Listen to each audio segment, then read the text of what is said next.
Para mí es como imposible. Retomamos y relanzamos la transmisión. Rápidamente, recordamos, 8 de febrero 2023, después de que nuestra colega Mayra González se percata que había una falla en cómo salía nuestra voz, cómo se... Y ya, nos señala, nos da el pulgarcito arriba diciéndonos que está en este momento ya nuestras voces, la claridad de la emisión ha sido finalmente lograda, cosa que hace unos minutos no lo teníamos y bueno, por eso interrumpimos. Volviendo entonces, y ya rápidamente para entrar en materia, los ponemos al tanto que este miércoles, como bien lo saben, ponemos el psicoanálisis al día, volviendo a pensar el tema que nos propone la doctora Heiser desde el día de ayer para esta semana, y que es Sin amor te mueres. Y bueno, siendo miércoles, saben ustedes que 3 mujeres psicoanalistas, hablando de la vida cotidiana, están también ya aquí listas para armar esta conversación. Comienzo por saludar cálida, muy cálidamente, ahora sí, invierto todo el orden, por supuesto, después de como lo había hecho anteriormente, para que saludemos cálidamente y con mucho cariño a nuestra querida directora del Centro de Investigación y Estudios Lacanianos, la doctora Silvia Heiser. Sí, aquí estoy, no lo van a creer, pero aquí estoy. Ajá. Y estoy, digamos, porque es muy importante lo que ahora nos convoca. El 14 de febrero es, si no mal me equivoco, es el Día del Amor y parece ser que es internacional. ¿Es así? Sí, por lo menos en Francia también es el Sí, 14. sí, doctora, sí, que yo sepa, También el sí, 14. también es Bueno, internacional. si es internacional, me parece que es un gran reconocimiento al amor en cuanto que los, digamos, comerciantes aprovechan todas estas festividades mundiales para llenar a los seres humanos de un bienestar. Claro, cuesta, ellos hacen su negocio, pero nosotros también hacemos nuestro negocio. Nosotros hacemos el negocio de festejar nuestras experiencias de amor, amor de amistad, amor de pareja, amor a los hijos, amor a los padres, amor a la patria, amor a la naturaleza. Hay muchísima gente que trata de salvar el planeta, ¿sí o no? Y hay muchísima gente que defiende a las ballenas y que defiende a muchos animales que son masacrados para la venta de sus pieles. Entonces, hay amor por todos lados en el globo terráqueo. No es posible que escuchemos los artículos que yo acabo de leer, que me proporcionó mi colega Valeria Reyes, en cuanto que entra un término, el de socialización, y entonces socializar se convierte en una misión de educar a las futuras generaciones en el desamor. Ya no lo pueden disfrazar más que de que el amor cortés, el amor romántico produce violencia de género. Y si produce violencia de género, lo que es deshonesto es que digan que nada más es el género femenino. Entonces, si produce violencia de género, el amor cortés, el amor romántico, incluye a los dos géneros, al masculino y al femenino. Bueno, esas trampas del discurso son muy peligrosas porque la ignorancia de los seres humanos es una postura natural en todos aquellos que quieren vivir una vida cotidiana en donde lo cotidiano sea felicidad. Sea felicidad tener una buena comida, sea felicidad tener un buen trabajo, sea felicidad llevarnos bien con los hijos, sea felicidad tener una pareja o no tenerla, porque también hay felicidad en no tenerla, ¿sí? Sea felicidad en que mi economía, aunque sea, digamos, pequeña, me produce bienestar. Eso es lo que los seres humanos, en términos generales, en cualquier parte del mundo, van a procurarse en su cotidiano. Pero lo más importante de lo cotidiano es que no haya hambre. Hambre, señores, hambre.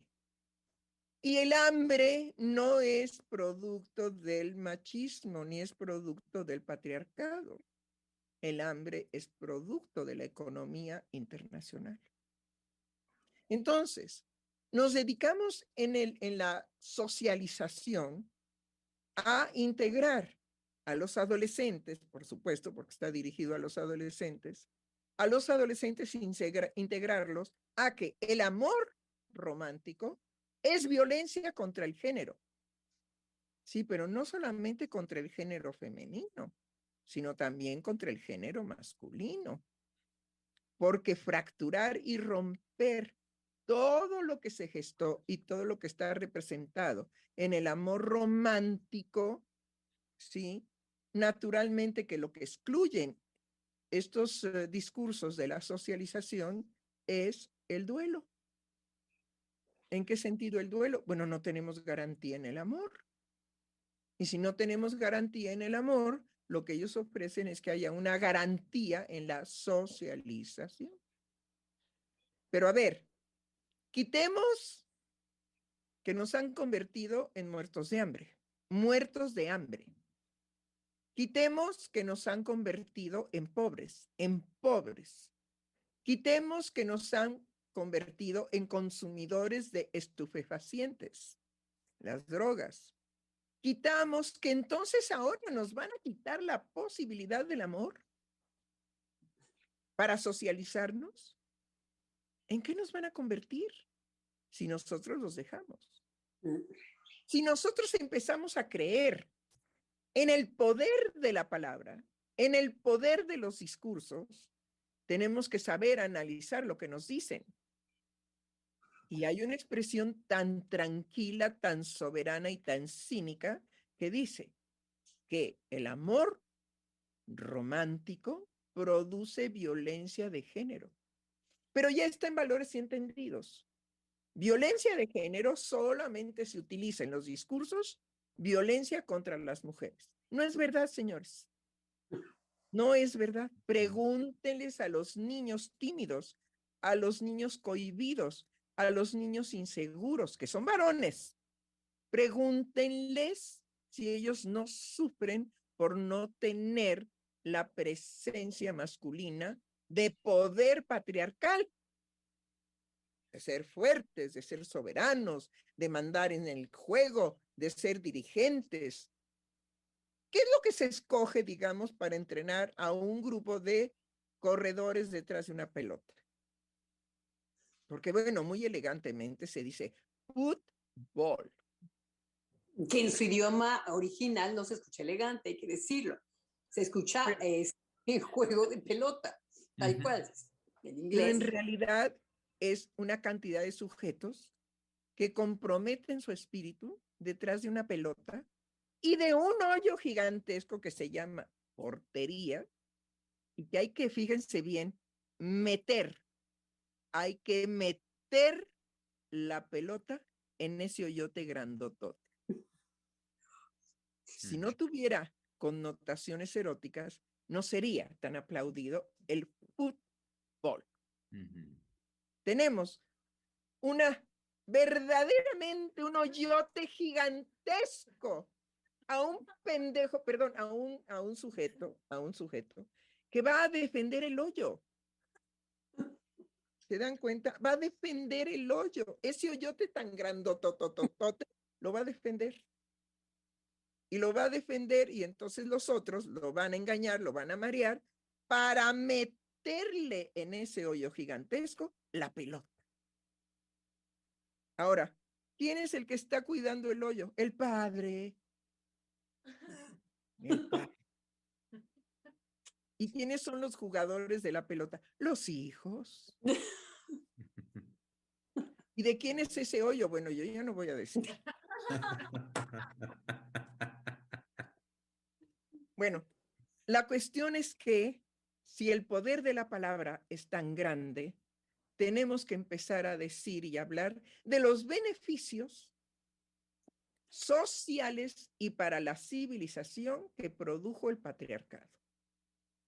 Porque solamente se habla del patriarcado en negativo y no se habla de todo lo que verdaderamente fue capaz de construirse en función de organizar un poder que no se acaba, un poder que simplemente ha tenido diferentes representaciones. ¿O alguien va a negar el poder de la creencia, el poder de las religiones? No, nadie se atrevería. Entonces, el poder se distribuye en nuestra civilización con caras absolutamente distintas. Entonces, seamos conscientes de que el poder, por ejemplo, de la madre es enorme. Ujú. Y es, además, infranqueable, infranqueable. Y eso viene de lo femenino. Entonces podemos encontrar lo femenino en un cuerpo de hombre y puede llegar el hombre a ser una excelentísima madre. No nada más es lo femenino en el cuerpo femenino. Desde ahí hay, digamos, errores. Entonces hay que escuchar las investigaciones que nos llevan a concepciones mucho más precisas y menos buscadoras de torcimientos psíquicos. Quitar el amor romántico a los seres humanos a nivel mundial es después del hambre, después de la pobreza y después de los poderes, digamos, que nos pueden matar de cualquier manera porque somos daño colateral, ¿sí? Ya nada más lo único que nos queda es que nos quiten el amor romántico.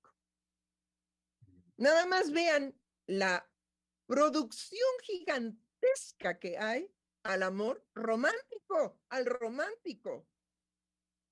Es enorme. Bueno, lo quieren destruir con un concepto de socialización. Entonces, hablemos del amor. Hablemos del amor con el poder de la palabra. A mí lo que me evoca no es ahorita en lo inmediato hablar del amor, sino de la urgencia también, siguiéndole los pasos, de lo que provocan estos discursos. Porque mientras estos están escribiendo entre intelectuales, peleándose entre a ver quién tiene más el poder, entre la economía y todo esto, el sufrimiento ya es hoy. Por eso no evoqué tanto, hablemos del amor, como el resultado de que nos arrebaten construcciones que nos hemos apropiado. Cada uno, yo hablaba de la frase de Lacan, ¿por qué? Porque el amor que tiene algo de único, entonces, bueno, el juego que hace Lacan con delirio es porque es único, porque tiene que ver con eso, arrebatárnoslos inmediatamente provoca sufrimiento. Estos están en sus rollos intelectuales, pero despojar a los sujetos de construcciones que tienen desde siempre, inmediatamente los dejan huérfanos. Es de inmediato el resultado del sufrimiento. Entonces el sufrimiento aumenta. Es lo que... Claro. Estoy totalmente de acuerdo, pero hay algo que yo quiero compartirles un día antes del cumpleaños de nuestra colega Valeria Reyes. Mi madre, que en paz descanse. Miren, cuando se ama a la madre por lo que la madre nos ha dado, uno puede decir en paz descanse. Que esté llena de paz donde se encuentre su alma, su espíritu, su mente, su palabra, porque su palabra vive en mí. Entonces, mi madre, muy pequeña, me enseñó poesía. Y yo tenía más o menos entre 5 y 6 años. Entonces, como los niños, digamos, destacados, orgullos de las madres, me decía en ciertas reuniones, hija, recítales el brindis del bohemio. Y entonces decían, ay, no es posible, como una niña tan pequeña va a poder haberse aprendido de memoria una poesía tan enorme. Pero no solamente eso, sino los ademanes de la niña, las expresiones en el rostro, ¿sí? Que eso ya viene natural, ¿eh? Eso es normal. Porque tenemos, por ejemplo, a una jefa de gobierno que yo le digo de cariño, sí, la momia. Sí, porque es momia. Es momia, no tiene ninguna expresión ni en el cuerpo, ni en el rostro, ni en nada. No debe de ser arrugada. No es por eso carismática, no tiene un carisma. Bueno, yo sí lo tenía. Entonces lo tenía, porque no sé ahora si lo tengo. Lo pongo en duda, en duda. Pero independientemente de eso, mi madre, alrededor de los 7 años, puso en mis manos un libro de un poeta que hasta donde yo sé es un poeta mexicano, el señor Amado Nervo. Entonces puso en mis manos un libro que se llama Plenitud de Amado Nervo. Plenitud, la plenitud. Y dice su verso a los 7 años, decía lo siguiente: siempre que haya un hueco en tu vida, llénalo de amor. Adolescente, joven, viejo, siempre que haya un hueco en tu vida, llénalo de amor. En cuanto sepa que tienes delante de ti un tiempo baldío, ve a buscar el amor. No pienses, sufriré. No pienses, me engañarán. No pienses, dudaré. Ve simplemente, diáfanamente, regocijadamente en busca del amor. ¿Qué índole de amor? No importa. Todo amor está lleno de excelencia y de nobleza. Ama como puedas, ama a quien puedas, ama todo lo que puedas, pero ama siempre. No te preocupes de la finalidad de tu amor. El amor lleva en sí mismo su finalidad. No te juzgues incompleto porque no se responden a tus ternuras. El amor lleva en sí su propia plenitud. Siempre que haya un hueco en tu vida, llénalo de amor. Entonces quería yo compartir esto un día anterior al nacimiento de nuestra colega Valeria Reyes. ¿Por qué? Pues porque es el primer, digamos, después del mío, el primer, digamos, festejo que hacemos de los cumpleaños que habían sido siempre tradición en el Centro de Investigación y Estudios Lacanianos. Nos encantaba que hubiera tantos miembros para festejar tantos cumpleaños. ¿Sí? Y entonces, bueno, hacíamos cuentas también por los regalos que teníamos que dar alrededor de un año, porque resulta que con tantos miembros, pues todo el año hay fiesta de cumpleaños. Y había, digamos, coincidencias, como es la coincidencia de que el doctor Germán López Díaz cumple años exactamente conmigo el 16 de enero. Solamente que yo de 1940 y él de 1900 no sé qué. ¿Sí? Lo dejo en la incógnita. Sí, doctora. Bueno, muy bien. Yo nunca me he quitado la edad. Y les voy a decir por qué nunca me he quitado la edad. Porque mi experiencia es que cuando era yo chica, por ser alta y delgada, me calculaban más años. Y como yo hablaba perfectamente el español, que la poesía, que el marxismo de mi madre y que la burguesía de mi padre y la riqueza de mis abuelos me permitía. Entonces yo hablaba perfectamente, sin ninguna traba. Entonces siempre me calcularon una edad mayor cuando yo era joven, niña, adolescente. ¿Sí? Era más alta que todas las niñas en la fila y después era pues blanca, rubia, pues no pertenecía. Finalmente llegué a cierta edad madura después de los 22 años y mágicamente con la maternidad se me fueron desapareciendo los cumpleaños. Entonces la gente creía que Ahora era al revés, que yo era más joven de la edad que verdaderamente tenía. Entonces, yo fui madre, me casé a los 22 y a los 23 tuve a mi primer hija porque yo decidí, fíjense, decidí que los primeros hijos que yo quería tener eran mujeres. ¿Para qué? Para que dominaran en la casa. Yo no tenía dudas al respecto del dominio.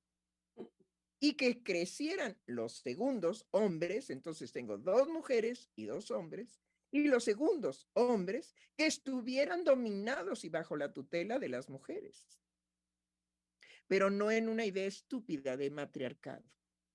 No, no, no, definitivamente no, sino en la continuidad de lo que la madre puede dar y lo que las mujeres hermanas van a dar a esos pobres infelices que son tan parcos y tan, digamos, simples como son los hombres. Los hombres por eso pueden ser apapachados y amados, porque no son complejos, son muy simples. Siempre se ha dicho que son niños que nunca crecen. Por ahí va la cosa, ¿sí? Puedo estar absolutamente equivocada respecto a todas las investigaciones que se han hecho, tanto psicoanalíticas como de género, como del buruburu, como del guaraguara. No me importa, no me importa. Hay muchas señales en donde definitivamente los hombres, ¿sí? Son niños y buscan a la madre eternamente, eternamente. La sustituyen a veces con la amante, a veces con la prostituta, porque hay muchas prostitutas a las cuales se le paga para que escuche a los hombres de sus penas, sus dolores, sus tristezas, sus angustias, sus temores, ¿sí? En donde pueden presentarse con una impotencia frente a la prostituta y no hay ningún problema. Ese es Pero no un lo tema hagan. que deberíamos sacar, doctora, el silencio de la prostituta, en la que escucha, curiosamente. Bueno, me parece excelente la propuesta. El silencio de la prostituta que escucha la impotencia de los hombres y el dolor de la impotencia de los hombres. Y se les paga, ¿sí? No se llamarán elegantemente como en Japón, geishas. No, aquí se les llama putas a secas, ¿sí? Pero independientemente de eso, creo que la fragilidad masculina es en lo afectivo más que manifiesta. Por eso se les prohibió llorar en el patriarcado, porque no podían ser patriarcas, ¿sí? Con una debilidad evidente, porque entonces eran femeninos. Ahora, afortunadamente, creció y nació el psicoanálisis con Freud. Un poco se echó a perder con Lacan, pero bueno, de alguna manera salvaguardamos lo que Lacan intentó en un principio hacer del psicoanálisis. Pero fue tan narciso y tan burgués y tan francés que no podía soportar que un judío lo llevara por delante. Entonces también ese tipo de cosas están mezcladas en el lacanismo. No en el pensamiento de Lacan, pero sí en el movimiento Lacan, en el lacanismo. Entonces hago la diferencia. Una cosa es el lacanismo y otra cosa es Lacan y su pensamiento. Entonces, el pensamiento de Lacan también cometió errores garrafales al querer superar al judío llamado Sigmund Freud. También se le coló por ahí, pues no deja de ser francés, no deja de ser católico apostólico romano, porque su familia era católica, tuvo un hermano sacerdote, nada más imagínense, para que de una familia salga un sacerdote o una monja, pues nada más imagínense lo que hay allá adentro. Y deja de heredero a un judío francés, pero los orígenes de los padres de Jacques-Alain Miller, al que deja como no son en Francia. No, inclusive el apellido Miller no es francés. No. ¿Sí? Bueno, en esas estamos. Ven como donde quiera con que rasquemos un poquito, vamos a encontrar la cosita negra en el arroz. Por eso un buen arroz que queremos que sea blanco, hay que expulgarlo antes. Bueno, volviendo a todo esto, ¿sí? Indudablemente que no hemos hablado de los beneficios del patriarcado y no hemos tampoco hablado del silencio de las prostitutas y no hemos hablado de tantas y tantas cosas que ahora los discursos actuales ocultan, engañan. Pero, les vuelvo a repetir, como la vida cotidiana es la importante, los seres humanos lo que piensan es en su felicidad. Y su felicidad es poder tener ¿qué? Para comer y para divertirse. Si no hay divertimento, no hay felicidad. Entonces, ¿por qué a los niños se les regalan juguetes? Precisamente porque se trata de hacer desde la infancia una experiencia de juego, de felicidad, de risa, de alegría. Y hay ocasiones en que las madres son muy ingeniosas y entonces cuando el maldito escuincle no quiere comer lo que le dan, empiezan, ahí viene el avión, y entonces el avión da la vuelta, y entonces el avión se mete en la boca de fulanita de tal o de peranganito de tal, y ¡ram! Y el niño, y solamente así come el maldito escuincle. Bueno, pero esas son las cosas ingeniosas del amor materno, ¿sí? Por eso es tan importante que haya mujeres que verdaderamente, no que quieran tener un hijo, pues esas cualquiera, unas y otras jamás. Bueno, pero tienen que pasar por el conflicto de tenerlo o no tenerlo. Pero una cosa es tener un hijo, desear tener un hijo, y otra cosa es voy a ser madre. Y ese pasaje de la mujer a ser madre es muy conflictivo y complicado. Por eso hay muy pocas madres. Hay muchas mujeres que reproducen seres humanos, mujeres reproductoras, pero no madres. Bueno, pegó muy bien el vender su matriz para tener un huevo fecundado, inclusive el huevo que me viene de otro lado, el espermatozoide que me viene de otro lado, la prueba. Como eso, ¡puf!, no hubo ningún problema. Ahorita con lo que dice doctora Lozano me hace pensar en la línea actual en muchas mujeres. Lo recojo por el decir que también el otro día, doctora, usted nos señalaba puntualmente del decir de esta canción de Shakira, de cómo ahora las mujeres facturan. Entonces, esta posibilidad en muchas mujeres de rentar su vientre subrogado, es también la posibilidad hoy para la mujer de facturar, de introducirse en una economía, introducir su cuerpo como un valor de mercado dentro de la economía para producir, para facturar. Claro, pero empezamos principalmente por las operaciones estéticas. Fue cuando la mujer ofreció su cuerpo a la transformación de lo que podía hacer la ciencia por ella. Entonces, desde ahí ella comercializó su cuerpo.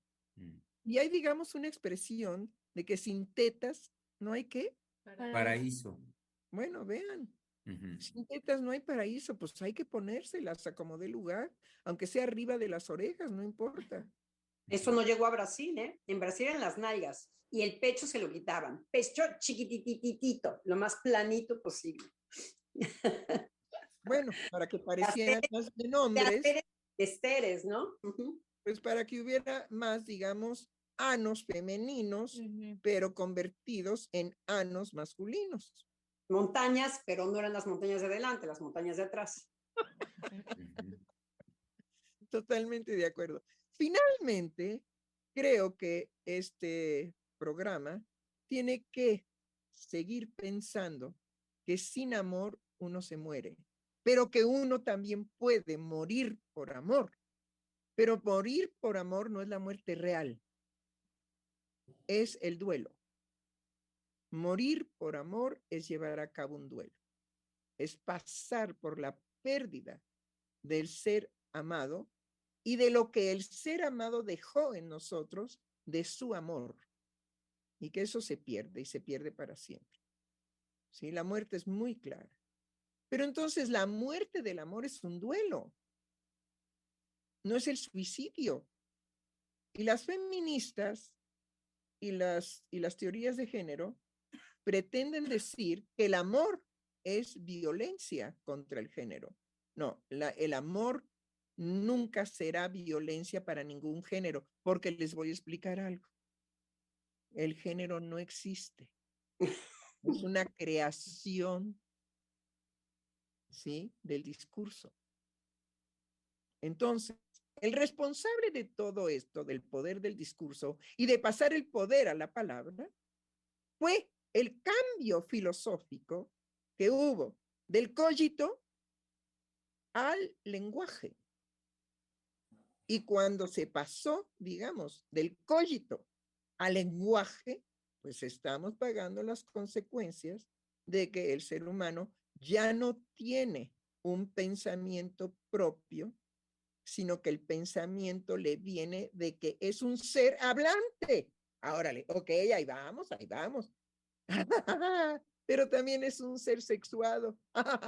Ahí ya no vamos, ya no vamos, ya no vamos. Porque la sexualidad no se puede aprender, como tampoco se puede aprender, ¿sí?, por el discurso, la exclamación de placer en el orgasmo. Tampoco. No tiene representación palabra. Viene de lo más profundo del cuerpo. Tanto en el hombre como en la mujer, cuando llegan a ese clímax del orgasmo. No hay palabra. Entonces, señores, no hay palabra que nos guíe en cuanto a la sexualidad. Tenemos 3 ensayos de teoría sexual. 3 ensayos de teoría sexual. Hay que leerlo. Hay que leerlo. Porque francamente, cuando hemos leído 3 ensayos de teoría sexual, los discursos de género, decimos, oigan, ¿en qué tortillería se gestó este Sí, estaban haciendo tortillas y entonces alguien lo escribió, ¿no? Porque así son, ¿eh? Cuando nosotros leemos la grandeza de un genio, indudablemente que leemos a las mujeres y decimos, híjole, ¿cuánto falta? Y conste que la doctora Heiser dijo muy tempranamente en el siglo XX, el siglo XXI es el siglo de las mujeres. Esperemos que todas demos el ancho. Y pues ahí vamos, ahí estamos. Entonces, no nos quiten el amor, porque sería ya peor el caos del que estamos viviendo ahora. Bueno, nos lanzan muchísimas direcciones que podríamos perfectamente ahondar. Yo creo que en esto del amor vale la pena. Usted dice muy rápidamente, y hay que detenernos, que cuando hay la pérdida del amor, cuando el amor muere, lo que va a acontecer es un duelo. No es cualquier cosa lo que nos está diciendo. Inmediatamente yo pensé, claro, un duelo no es un berrinche. Un duelo inclusive posibilita volver a amar. Que no, claro. Entonces nos da, no solamente dijo eso, cuando usted habla de que ya los hombres habían encontrado una manera de no psicoanalizarse y era ir a ver a las putas y pagarles. Y claro, es un silencio sin interpretación. Entonces vemos perfectamente cómo el psicoanalista no es una puta, pero cómo hay una economía masculina de hacer un trabajo analítico porque no va a exponer su palabra más que a una que somete. Entonces vemos que efectivamente el dinero ahí tiene una función de poder que es el sometimiento y el silencio. Así No es, va sobre a todo el silencio. Entonces, bueno, nos ha mandado a todas estas pistas que podríamos seguir. Yo no sé si Valeria quiera, antes de que yo me Pero lance. por supuesto, está inquietísima, está bailando en su silla. Ajá, bueno, se las paso. Es que eso del duelo, híjole, bueno, a mí me parece extraordinario porque Sí, el duelo no es cualquier cosa, el duelo nos pone a prueba. Y nos pone a prueba en en ese pasaje por la muerte. Y sí, es después poder relanzar el amor de nuevo, pero el pasaje por la muerte es verdadero. No hay seguridad de eso. Exacto. El duelo lo puede pasar. El berrinche definitivamente no hay algo más que obturador. Eso podemos estar seguros nosotros en decirlo tranquilamente. El duelo no da una garantía. No. Muestra que efectivamente, sí, perdón, vale. Sí, pero que en ese pasaje por la muerte, si uno lo atraviesa, híjole, bueno, ahí es no solamente el amor, sino es de nuevo la vida. Es lo que estamos festejando en su cumpleaños. Sí. Bueno, yo quiero decir algo al respecto de esto, porque hace poco escuchaba de la doctora Heiser la cuestión de que, la cuestión que ella le dice a un otro en una resolución que la doctora Heiser crea para esta persona en una vicisitud con su hijo, le dice que él puede, digamos, y tiene que ver con esto de cuando haya un hueco en tu vida, llénalo de amor. Le nombra que aquello que el padre hace por el hijo es vida para el padre. Pero esto está muy presente, digamos, en una línea de la visión de amor que la doctora Heiser transmite y transmite vivencialmente. Primero el otro. Entonces, ayer que la escuchaba decir esto a esta persona, me cayó todo el sentido, digamos, de la presencia del otro en la vida de uno. Y es que va en esta línea, por eso lo decía, ¿vale? De que el otro es vida. Es decir, el hecho de que yo tenga que levantarme para darle de comer a un gatito, darle de comer a los peces, cuidar a los perros, en toda, digamos, la situación en la que uno los tiene que respaldar para hacerlos convivir con uno, eso es lo que a uno le da vida, el otro a uno le da vida. Entonces, digamos que para una situación de un carácter anal, creo que es algo difícil de profundizar, de tocar, y que ayer, escuchando a la doctora, puedo decirles, me tocó, lo digo por una situación personal, ¿no? Es mi carácter en muchas manifestaciones, es muy anal, y entonces esto vino a ser el toque que moviliza todo el agua, ¿no? Dado que las partículas del agua están conjuntamente unidas y separadas, ese solo toque vuelve a echar a andar la dinámica, porque están en una dinámica esas moléculas, vuelve a echar a andar la dinámica en un sujeto. En ese sentido, pienso en la vivencia amorosa que es el analizarse, y el analizarse es con otro. Y el señalamiento, la palabra del otro viene a ser ese toque que viene a mover el universo de huellas némicas de las cuales está uno constituido. Y de eso a veces viene el empuje, ¿no? El empuje de como esta especie de visión que a uno lo embarga, porque no solo mira algo que no había visto antes, sino su vida toda ha cambiado a partir de un decir. Y además ser psicoanalista es esa dinámica permanente. Sí, yo quería hacer una salvedad con esto que me parecía interesante de lo que agregaba Giselle. Y es que como el psicoanalista no es puta, y que de alguna manera lo toqué rápidamente hace rato, el psicoanalista no es poeta tampoco. Porque con una salvedad, llena tu vida de amor, no puede ser manda, no puede ser una idea a la que yo me dé la prueba. Cuando Giselle está hablando, hay un momento en que dice, cuando yo tengo que darle de comer a los animalitos, cuando yo tengo vemos que la obligación no es lo que hace clic. Yo puedo tener obligaciones con respecto al otro, puedo ser una madre que me dedique al otro y no me importe, hasta que Giselle viene a hablarnos de lo subjetivo y nos dice, a mí me hizo clic algo que la doctora dijo. Y vemos que es mucho menos transparente para nosotros. Habla del agua, de las moléculas, de lo que se junta, de lo que se... Ahí vemos que efectivamente algo subjetivo se juega, pero no desde esta expectativa del poeta, en donde dice, en donde llenes un hueco, pues llénalo de amor. Bueno, sí, todos quisiéramos poder tener acceso a mandarnos al amor y a salir a abrir las puertas mañana y decir, me entrego al amor, yo voy a... Lo que sí es que puede ser un anhelo lo amoroso.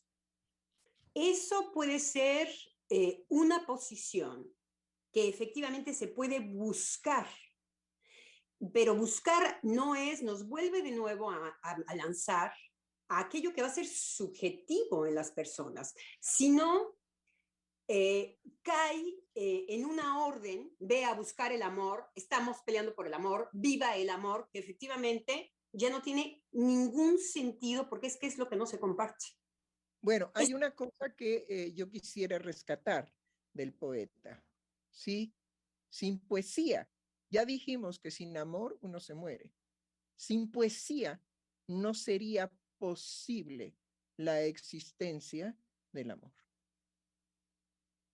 Hay una propuesta de Jacques Alain Miller en un seminario que dice precisamente, llama a los psicoanalistas y les dice, psicoanalistas, un paso a la poesía. ¿Por qué?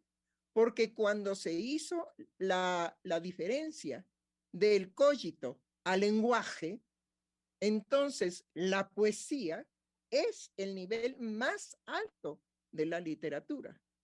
Entonces, si somos un ser hablante, la poesía es determinante en nuestra vida. Ahora bien, yo puedo decir que si hay un hueco en tu vida, llénalo, atrévete, llénalo de amor. Y yo el hueco lo encontré en el discurso de Lacan, porque él habla de la falta. Y sabemos como psicoanalistas que si hay una poesía, se genera el amor.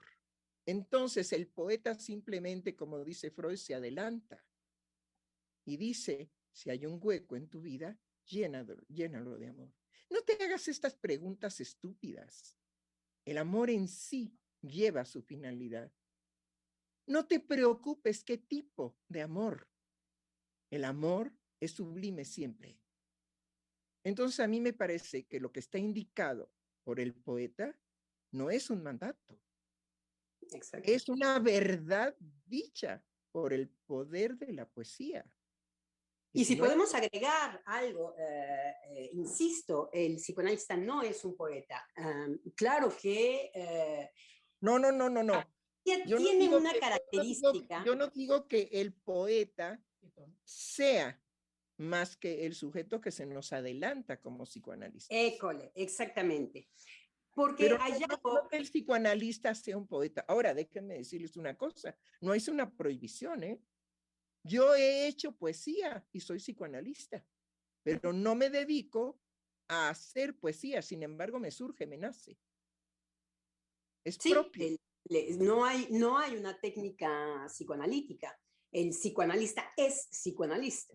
Entonces, efectivamente, no hay un modelo que se sigue o no en ese sentido, pero me parece que es muy importante distinguir tanto la puta a la que le podemos hablar y le pagamos, o el poeta... Bueno, yo no, doctora. Pues claro. No sea bárbara. Espero, si doctora. Le pagamos, no mangos. Yo no le pago a las putas para que me escuchen. Exacto. O a un psicoanalista. Exacto. Y la posición del poeta en donde me parece que usted dijo que era a los 7 años, ¿no? Que hace la poesía. Sí. Que a los 7 años... no, a los 7 años me la da mi madre. A los 7 años se la da usted. Ah, ok. Sí, yo pensaba que era la edad del poeta. me Disculpe, regala. poeta, No, ya lo mandé a una poesía infantil. Me pareció un poco quizá a mí una poesía infantil, ¿sí? En donde hay un hueco con amor No, mi Es, madre a los 7 años. Bueno, perdón, ok. hay una cosa que yo tengo que decir de mi madre, ¿no? Mi madre siempre se preocupó. Ella era marxista y era militante. Y mi madre siempre se preocupó por darme una formación de grandeza de espíritu. Entonces me dio la poesía. Y no me dio cualquier libro a los 7 años. Me dio el libro de Plenitud de Amado Nervo. Y entonces la plenitud es el amor. Con todas sus pues duelos, con todos sus duelos, ¿no? Pero hay una cuestión que es también, digamos, muy bella, que mi madre me decía muy frecuentemente. Me tomaba de los hombros, me miraba a los ojos y me decía, Silvia, triunfa. Y ya, en seco. Y yo decía, quién sabe qué carajos querrá decir eso. Pero, pues bueno, mi mamá dice, lo decía con cierta frecuencia. Ahora, ella fue una triunfadora. Entonces, vemos que a mí me parece que lo que lleva la poesía, en donde sí, psicoanalistas, frotémonos con eso, es que sí, exactamente. A ver, mi querida doctora, ya me corrigieron aquí. Lo que dice Miller es psicoanalistas, un esfuerzo de poesía. Claro, exactamente. Hagan poesía, pendejos. O bueno, el esfuerzo, ¿qué es lo que sucede? Finalmente hay lo que usted decía con respecto a Lacan. En la poesía, si hay algo, es que hay agujero. Hay metáfora. La metáfora es nunca eso que estoy diciendo. Entonces, quizá el psicoanálisis estaba diciendo demasiado, haciendo discurso, porque tiene un contexto la frase de Miller en el momento en que, de Jacques-Alain Miller en el momento en que lo dijo. Bueno, yo lo que no quiero que se pierda en este programa es que yo muy tempranamente encontré ese hueco y después lo volví a encontrar en el momento en que escucho la teoría de Lacan. Dije, eso estaba en mí desde los 7 años, dado por mi madre. Y ahora lo reencuentro en un decir de un psicoanalista, que sin vacío, que sin falta, no hay posibilidad del deseo y no hay tampoco posibilidad del amor. Hay que estar en falta. Que tampoco es manda, quiero decir, también no tiene sentido para una persona. Yo no puedo decir a una persona, ponte en falta. Lo que sí es que algo que no podemos negar es cómo hay las versiones del amor. Eso sí es lo que escuchamos. Eso bueno, sí es. Sí, por eso yo hablaba ¿cómo le dijera, doctora? Veo en esto que se pierde, digamos, lo que yo pienso o lo que yo quiero dejar en este programa. ¿Sí? Y lo que yo quiero dejar en este programa es, sin amor nos morimos. Pero la pérdida del amor es el duelo, no la muerte real. Eso es lo que yo quiero para mi público que escucha. Lo demás, digamos, es intrascendente. Si hay un hueco en tu vida, llénalo de amor. A ver, atrévete. Entonces, yo encuentro la resonancia de ese hueco a los 7 años, que en mí fue vida, ¿sí? Lo encuentro como resonancia en el decir de Lacan. Y digo, si hay falta, es lo que le falta. Bueno, él dice todavía algo más, que el psicoanálisis es el discurso de lo que le falta al hombre, no de lo que le falta a la mujer, sino el psicoanálisis es discurso de lo que le falta al hombre. Nada más que aquí el hombre, ¿sí? Es genérico. Entonces está incluyendo lo masculino y lo femenino. Pero ahora con todo este desmadre de que hay que mencionar a las mujeres, porque si no, las pobres no existen, ajá, ¿sí? Porque no pueden distinguir en la gramática normal que cuando se dice hombre es genérico, bueno, por ignorantes de su propia lengua, no pueden entender que están incluidas, ¿sí? No, a fuerza hay que nombrarlas, porque si no las nombramos, no las incluimos. Bueno, pobres mujeres, porque hay que salir, digamos, ahora en Semana Santa, con una vela y decir, mujeres, mujeres, mujeres, mujeres. Digo, no vaya a ser que nos falte una palabra, mujer, y entonces desaparezcan 120 mil millones de mujeres, porque no las nombramos. Así de estúpida es, digamos, el discurso. Entonces, lo que no quiero que se pierda es eso, que yo encontré a los 7 años la trascendencia de un hueco y encuentro la vivencia en el psicoanálisis cuando Lacan lo menciona como condición para que haya amor. Y no dice para que haya psicoanálisis, dice para que haya amor. Pero además el discurso psicoanalítico es lo que le falta al hombre.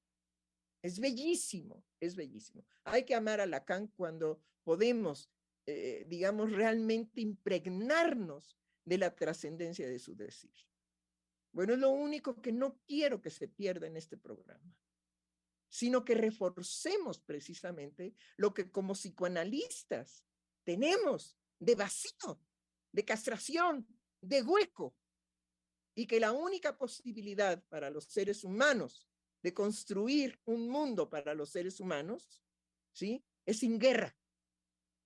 Y se ha organizado la guerra nuevamente del género, ¿sí?, contra principalmente los hombres, que representan, porque tienen un pene, representan el patriarcado y el poder. Bueno, Dios mío, ¿de cuándo acá un pinche pobre Bueno, pene? también se están organizando los nuevos patriarcados, los hombres que se agarran el pene más con la mano. Quiero decir, la Sí, guerra. pero como le dijera, doctora, creo que podemos sacar muchas figuras, pero podemos perder en este programa lo esencial. Entonces, yo pediría que precisamente como un cierre al programa, no digamos más. Llevemos a la reflexión en el silencio, no en el silencio de que falten palabras para nombrar el amor, sino en el silencio cuando el ser humano se recoge a decir, he sido tocado, como dijo la doctora Giselle, he sido tocado, ¿sí? Porque si el psicoanálisis en su decir, en su palabra, no toca, entonces nos quedamos en las figuras retóricas. Bueno, creo que es el momento de concluir el programa. ¿Fuera tan amable, Germán, de concluirlo? Con mucho gusto, doctora. Sabe nuestro querido público que este es su espacio de la conversación. Freudiana Radio, la voz psicoanalítica del mundo.